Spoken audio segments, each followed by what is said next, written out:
அனைவருக்கும் வணக்கம். பத்ரகாளி மந்திரம் யூடியூப் சேனல் சார்பாக நம்ம இன்றைக்கு பதிவில் என்ன பார்க்க போகிறோம் அப்படின்னா, ஆகர்ஷண காளி அம்மனோட ஒரு மந்திரத்தை பற்றி தான் நம்ம இன்றைக்கு பதிவில் பார்க்க போகிறோம். இந்த மந்திரம் எப்படி உபாசனை எடுக்கணும், அந்த முறைகளை இந்த பதிவில் நம்ம பார்க்கலாம். பொதுவாக காளி அம்மன்டாலே பார்வதி அம்சத்தோட ஒரு உக்கிரமான ஒரு ரூபந்தான். அதில் இந்த ஆகர்ஷண காளின்றது மிகவும் ஒரு சக்தி வாய்ந்த ஒரு மந்திரம். இந்த உபாசனை எடுக்கக்கூடிய ஆளுக்கு அஷ்ட ஐஸ்வர்யங்களும் கிட்டும். அதே போல் சகல காரியங்களும் சித்தியாகும், காரியத்தடை விலகும், எதிரிகள் அழிஞ்சு போவாங்க. ஏன்னா அவ்வளோக்கு ஒரு சக்தி வாய்ந்த ஒரு மந்திரம். அதே போல் இந்த மந்திரம் வைத்து நம்மளால் குறி சொல்ல முடியும், பேய் பிசாசுகளை விளக்க முடியும், துஷ்ட சக்திகளை கட்ட முடியும். அதே போல் ஏவல் செய்யவும் முடியும், ஏவலை கட்டவும் முடியும். இந்த மந்திரத்தால் பண்ண முடியாத காரியங்கள் ஒன்றும் கிடையாது. இந்த மந்திரத்தை நம்ம எப்படி வழிபடணும் அப்படின்னா, முதன்முறையாக ஒரு வெள்ளிக்கிழமை ஆரம்பிங்க. வெள்ளிக்கிழமையோ அல்லது சனிக்கிழமையோ அல்லது அமாவாசை பௌர்ணமி நாட்களில் முதன்முறையாக ஒரு 9 மணிக்கு மேலே ஆரம்பிங்க. சுத்தபத்தமாக குளிச்சுட்டு நீங்கள் சிவப்பு வஸ்திரம் அணிஞ்சிக்கிற மாதிரியே பார்த்துக்கோங்க. சிவப்பு வஸ்திரம் அணிந்துட்டு இது விபூதி தரித்துட்டு நீங்கள் பூஜை அறையில் அமர்ந்து ஒரு குடத்தில் தண்ணீர் ஊற்றி அதில் மஞ்சள் கலந்து அதில் சிறிதளவு வேப்பிலை போட்டு அதுக்கு மேலே மாவிலை வைத்து அதற்கு மேல் தேங்காய் வைத்து ஒரு கும்பம் வைங்க. அதன் பிறகு எந்திரத்தை எந்திர சாப நிவர்த்தி செய்து அந்த எந்திரத்துக்கு உயிர் கொடுத்து அந்த எந்திரத்தை வரைஞ்சி பூஜை அறையில் வைத்து ஐவகை எண்ணெயால் நீங்கள் தீபம் முன்னி ஏற்றுங்க. அதற்கு முன்னாடி குரு மந்திரம், குலதெய்வத்தோட மந்திரத்தை வணங்கிக்கங்க. அதே போல் விநாயகர் மந்திரம் சொல்லிவிட்டு உடல் கட்டு திசை கட்டு போட்ட பிறகு இந்த மந்திரத்தை சொல்லுங்கள். ஏன்னா இந்த மந்திரத்தினால தடங்கல்கள் வரக்கூடாதுன்றதுக்காக மட்டும்தான் நம்ம திசை கட்டு உடல் கட்டுன்றது போடுறோம். அப்படி இதற்கு முன்னாடி உங்களுக்கு ஏதேனும் அனுபவம் இருந்துச்சுன்னா நீங்கள் உடல் கட்டு திசை கட்டு போட வேண்டிய அவசியம் கிடையாது. இதற்கு முன்னாடி ஏதேனும் மந்திரம் சித்தி பண்ணியிருந்தீங்கன்னா அதை ஒரு 16 முறை அல்லது 21 முறை நீங்கள் சொல்லிவிட்டு நீங்கள் இந்த மந்திரத்தை நேரடியாக சொல்லலாம். அதன் பிறகு நீங்கள் ஒரு மந்திரம் சொல்லணும். அந்த மந்திரம் வால் மீதில் ஓடி மீளும் வாலசூல பத்ரகாளி இந்நாள் மீதில் ஓடி மீளும் ஓம் நம சிவய வடிவுள்ள மரவத மேனியும் விரித்த சடையும் மேல் நோக்கிய முகமுடன் குறித்த பார்வையும் கூரிய மூக்கும் சிவந்த பல்லும் காதில் ஓலையும் கழுத்தில் மங்கிலியும் பூதப்படையுடனே முன்னே நில்லு தேடிய பேரை சிந்தை களத்திடு கருதிய பேரை கட்டி பிடித்திடு எடு எடு பிடிப்பிடி என் காலின் கீழ் கொண்டு தாக்க ஸ்வாக.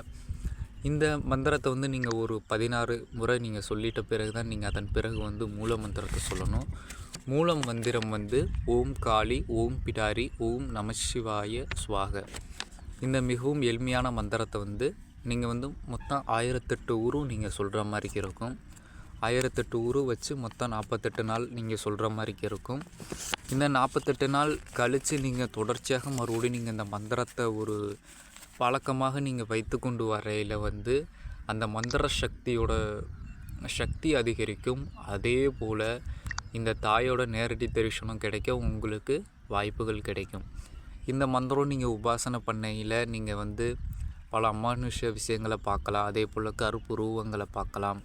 கனவுகளில் வாரது சில விஷயங்கள் உங்களுக்கு தெரிய ஆரம்பிக்கும். இந்த மந்திரம் ஒரு அனுபவமான முறை. அதே போல் சீக்கிரம் சித்தி தரக்கூடிய ஒரு மந்திரம் தான். இந்த மந்திரத்தை என்ன மாதிரி தடங்கல்கள் வரும்னு நான் சொல்கிறேன். முதல்ல குடும்பங்களில் பிரச்சனைகள் வரும். அது ஒரு பூஜையை தடுக்கிற மாதிரி இருக்கும். அது கழிஞ்சிருச்சுன்னா காம எண்ணங்களை அதிகமாக தூண்ட பார்க்கும். அதையும் நீங்கள் தாண்டித்தான் ஆகணும். அதே போல் உடல்கள் வலிக்கிறது, கைகால் வலி, தோள்பட்டை வலி மந்திரம் சொல்லும்போது. அதே போல் ஒரு 10 நாளுக்கு மேலே போயிட்டோன்னா ஒரு இதுவும் தெரியாது. அதே போல் வெறுதான் மந்திரம் சொல்கிற மாதிரிக்கவே இருக்கும். நீங்கள் அதெல்லாம் எதுவும் நினைக்காம கண்டினியூஸாக நீங்கள் சொல்லிட்டு போகையில் ஒரு 40, 48 நாள், 47 நாளுக்கு மேலே போகையில் உங்களோட உடல்லையே ஒரு நல்ல ஒரு மாற்றம் தெரிய ஆரம்பிக்கும். மனசு நிம்மதியாக இருக்கும். எதையும் செய்திடலான்ற ஒரு தைரியம் கிடைக்கும். அப்போது அதிலே நீங்கள் தெரிஞ்சுக்கலாம் மந்திரம் சித்தி ஆயிடுச்சுன்னு. தாய் கனவில் வர்றது குழந்தை ரூபத்தில் வரும். ஒரு பறக்கிறது போல் நீங்கள் பறக்கிற மாதிரிக்கே கனவுகள் வர்றது, உங்கள் குரு கனவில் வர்றது, இந்த மாதிரி வர்றது ஃபுல்லாக நல்ல அறிகுறி தான். இந்த மந்திரத்தை வந்து எப்படி பண்ணணும், என்ன முறைகளில் சித்தியாகும், வழிமுறைகள் எல்லாமே நான் சொல்லிட்டேன். பூஜை செய்யக்கூடிய நாட்களில் வந்து அசைவம் சாப்பிடாதீங்க. அதே போல் விரதம் இருந்து சொல்கிறது ரொம்ப நல்லது. ஒரு வேளை சாப்பிட்டு உணவு உண்றது கொஞ்சம் நல்லது. அதே போல் வந்து யாரையும் நீங்கள் தொடாதீங்க, தொடவும் விடாதீங்க. முடிஞ்ச அளவுக்கு உணவை நீங்களே சமைச்சு சாப்பிடுங்க. அப்படி முடியாத பட்சத்தில் வந்து நீங்கள் உணவு சாப்பிட்டுக்கலாம், அது ஒன்றும் தவறு கிடையாது. பூஜை முடிந்த அளவுக்கு பூஜை ரூம்லேயே தூங்குங்க. உடலில் வந்து வாசனை திரவியங்கள் வந்து அணிஞ்சிக்கங்க. இந்த மந்திரம் சித்தி ஆயிடுச்சுன்னா உங்களை அடிச்சுக்கிற ஆளே கிடையாது. ஏன்னா குறி தெளிவாக சொல்லும். அஷ்டகர்மங்கள் எளிமையாக உங்களுக்கு வேலை செய்யும். அதே போல் இந்த தாயை உங்களுக்கு குருவாக வந்து சொல்லுவாங்க.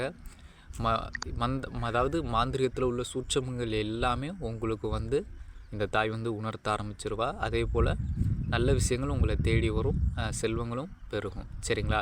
இதில் வேறு எதுவும் சந்தேகம் இருந்துச்சுன்னா நீங்கள் கண்டிப்பாக என்கிட்ட கேளுங்க, நான் உங்களுக்கு சொல்லித்தரேன். நன்றி, வணக்கம்.